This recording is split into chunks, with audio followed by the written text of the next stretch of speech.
اللهم صل على سيدنا محمد وعلى آل سيدنا محمد وبارک وسلم۔ السلام علیکم۔ آج ہم سورۃ نساء کی آیت نمبر 58 سے شروع کریں گے۔ ان اللہ یأمرکم ان تؤدوا الامانات الی اہلہا واذا حکمتم بین الناس ان تحکموا بالعدل ان اللہ نعم ما یعظکم بہ ان اللہ کان سمیعا بصیرا۔ اللہ تعالیٰ تمہیں تاکیدی حکم دیتا ہے کہ ایمانت والوں کی انہیں ایمانتیں پہنچاؤ، اور جب لوگوں کا فیصلہ کرو تو عدل و انصاف سے فیصلہ کرو، یقیناً وہ بہت بہتر چیز ہے۔ جس کی نصیحت تمہیں اللہ تعالیٰ کر رہا ہے، بے شک اللہ تعالیٰ سنتا ہے، دیکھتا ہے۔ یعنی تم ان برائیوں سے بچے رہنا جن میں بنی اسرائیل مبتلا ہو گئے ہیں۔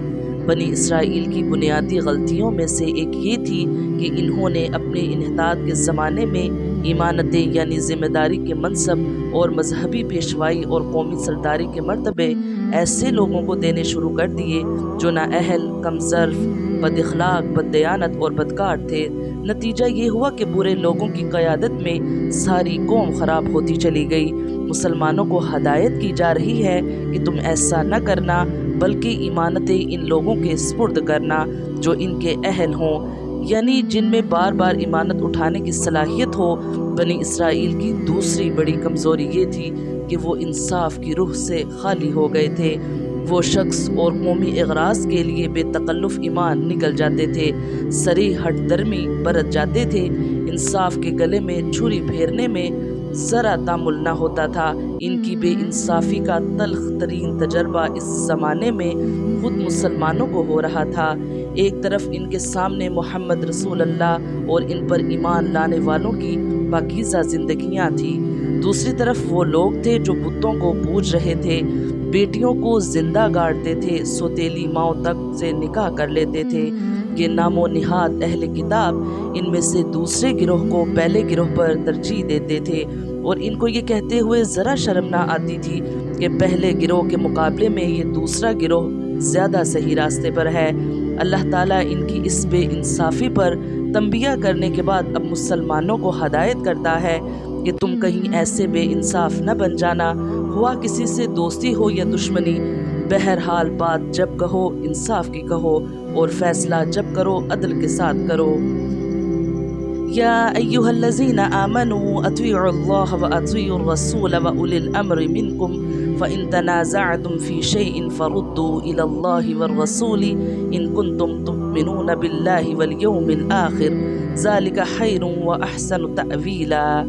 اے ایمان والو، فرما برداری کرو اللہ تعالیٰ کی اور فرما برداری کرو رسول صلی اللہ علیہ وآلہ وسلم کی، اور تم میں سے اختیار والوں کی۔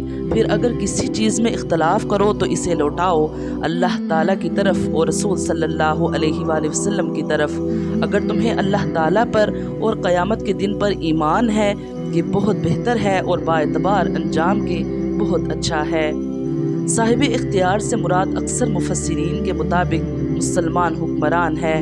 جائز امور میں ان کے احکام کی اطاعت بھی مسلمانوں کا فرض ہے، البتہ یہ اطاعت اس شرط کے ساتھ ہے کہ وہ کسی ایسی بات کا حکم نہ دیں جو شرعاً ناجائز ہو۔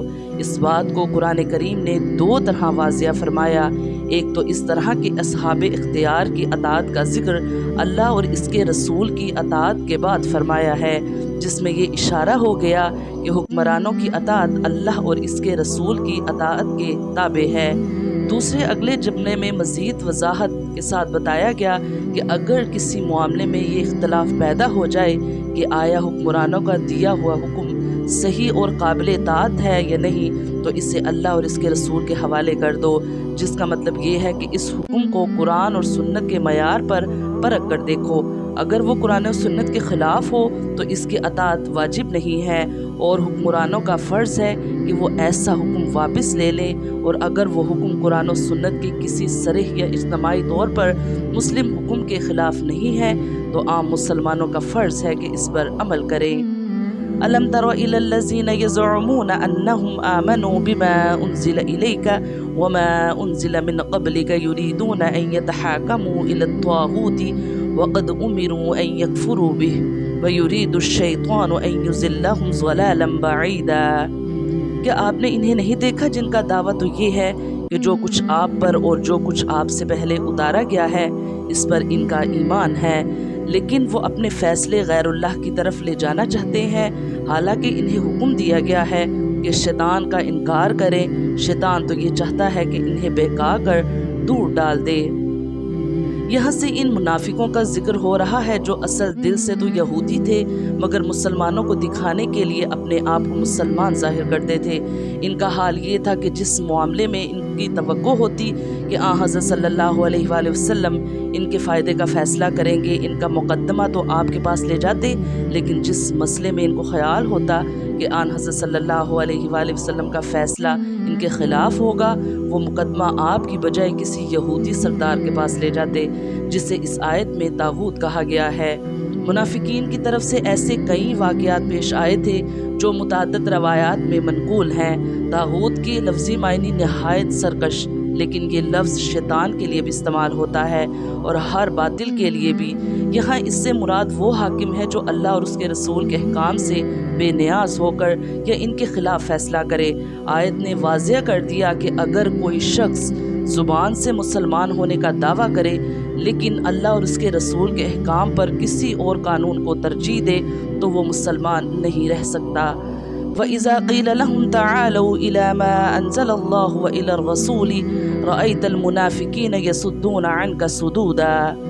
ان سے جب کبھی کہا جائے کہ اللہ تعالیٰ کے نازل کردہ کلام کی اور رسول صلی اللہ علیہ وآلہ وسلم کی طرف آؤ تو آپ دیکھ لیں گے کہ یہ منافق آپ سے منہ پھیر کر رکے جاتے ہیں۔ اس سے معلوم ہوتا ہے کہ یہ منافق کی عام روش تھی کہ جس مقدمے میں انہیں توقع ہوتی تھی کہ فیصلہ ان کے حق میں ہوگا، اس کو تو نبی صلی اللہ علیہ وآلہ وسلم کے پاس لے آتے تھے، مگر جس مقدمے میں اندیشہ ہوتا کہ فیصلہ ان کے خلاف ہوگا، اس کو آپ کے پاس لانے سے انکار کر دیتے۔ یہی حال اب بھی بہت سے منافقوں کا ہے۔ اگر شریعت کا فیصلہ ان کے حق میں ہو تو سر آنکھوں پر، ورنہ ہر اس قانون، ہر اس رسم و رواج اور ہر اس عدالت کے دامن میں جا پناہ لیں گے جس سے انہیں اپنے منشا کے مطابق فیصلہ حاصل ہونے کی توقع ہو۔ فَكَيْفَ إِذَا أَصَابَتْهُم مُّصِيبَةٌ بِمَا قَدَّمَتْ أَيْدِيهِمْ ثُمَّ جَاءُوكَ يَحْلِفُونَ بِاللَّهِ إِنْ أَرَدْنَا إِلَّا إِحْسَانًا وَتَوْفِيقًا۔ پھر کیا بات ہے کہ جب ان پر ان کے کرتوت کے باعث کوئی مصیبت آ پڑتی ہے تو پھر یہ آپ کے پاس آ کر اللہ تعالیٰ کی قسمیں کھاتے ہیں کہ ہمارا ارادہ تو صرف بھلائی اور میل ملاب ہی کا تھا۔ غالباً اس سے مراد یہ ہے کہ جب ان کی اس منافقانہ حرکت کا مسلمانوں کو علم ہو جاتا اور انہیں خوف ہوتا کہ اب باز پرس ہوگی اور سزا ملے گی، اس وقت قسمیں کھا کھا کر اپنے ایمان کا یقین دلانے لگتے ہیں۔ اللہ تعالیٰ ہمیں قرآن پاک پڑھنے کی، اس کو سمجھنے کی اور اس پر عمل کرنے کی توفیق عطا فرمائے۔ آمین یا رب العالمین۔